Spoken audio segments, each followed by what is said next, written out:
Hello and welcome to IT Broken. My name is Jorge and today I'm going to be showing you what to do when you run out of hard drive space in your Windows Server environment that is hosted on AWS.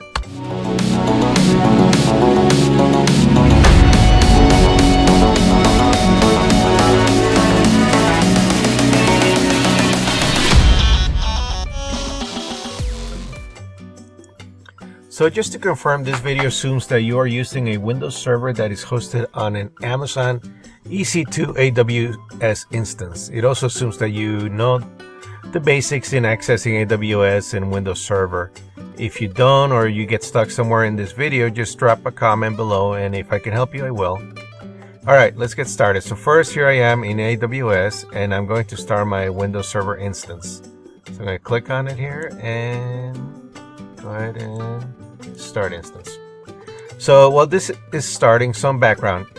In my IT business, we use AWS for hosting client servers, and we also use it to run temporary workloads. AWS does carry a cost, so we don't automatically throw all our client servers on the cloud. Where Amazon, AWS, or Microsoft Azure come into play for us is if our client needs to host something on the internet, or if we need to run a process that needs high bandwidth. Those are perfect cases for cloud hosting such as AWS. So in this specific case, the Windows Server I just spun up is for backing up emails for a client we're migrating to another email provider. Also, once we make the backup, we just turn off the EC2 instance and we don't have to pay for it anymore, other than the small cost for the storage. And once we finish the migration, we'll go ahead and delete the instance. Alright, so here we are on the server. I remoted in. I'm assuming you know how to do that if you're watching this video. And you can see that I'm using Windows Server 2025 AWS instance. And as I mentioned before, I'm using this Windows Server instance to back up email. But just as I was getting to the last one to back up, I ran out of space.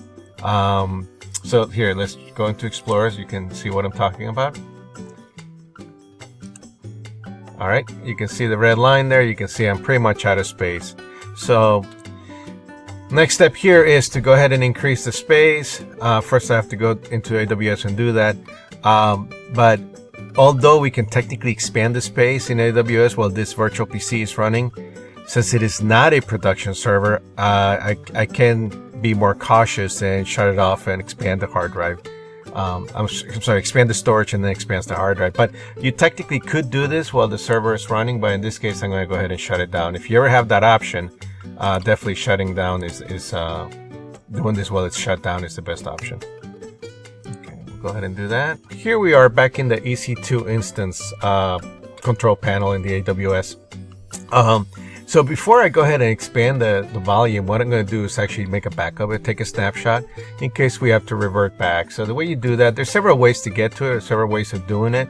But since I left off on this screen, I'll go ahead and show you how to do it from this screen. You're going to go ahead and select that specific instance. Then you're going to go down here to the bottom where you see storage. And it's going to expose the volume. You can just click on the volume and that's going to bring up some things, actions that are going to let you perform actions on that specific volume. So once it is selected, I'm going to go ahead and click on it again. I'm going to click actions, and you see here now we can go ahead and create a snapshot. I'm going to go ahead and do that. It's going to ask me for a description. I'm just going to say backup before increasing size. Okay. And I'm going to go ahead and create the snapshot. Well, that actually took a lot longer than I expected. It actually took over an hour to make that snapshot. So that's something you may want to keep in mind. Alright, now that we have the snapshot completed, what we're going to do next is go ahead and select the EC2 instance again, the one that you want to modify the size on. And first we have to modify the size in AWS before we can actually modify it in Windows. Because obviously Windows is going to rely on what AWS has allocated. So I'm going to go ahead and click on the tab for storage. Then I'm going to click on the volume ID. And then I'm going to select that and go over to actions and say modify volume. Here I'm just going to, in my case, I just need about 25 more gigs. So I'm just going to go to 200. Alright, and I'm going to go ahead and click modify. And it's going to give me a message here. Just go ahead and read through that.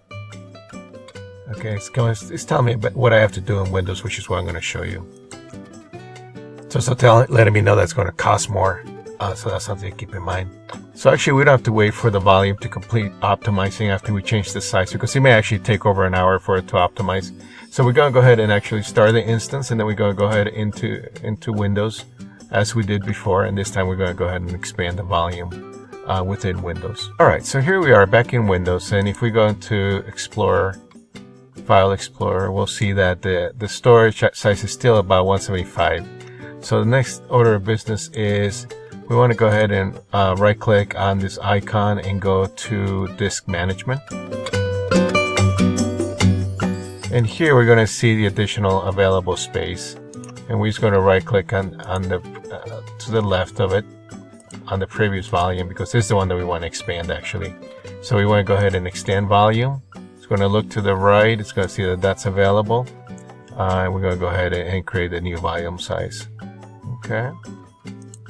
Go ahead and hit finish, and voila. Okay, so now we have the additional space.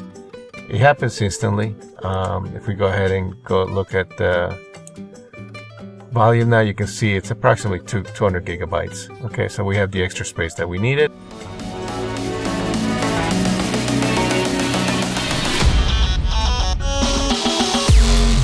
Well, again, this is Jorge. Thanks for watching. If you liked the video, please hit the like button. If you want to see more videos, hit the subscribe button. Or if you need tech support, the link to hire us is in the description. I'll see you in the next video. Have a great one.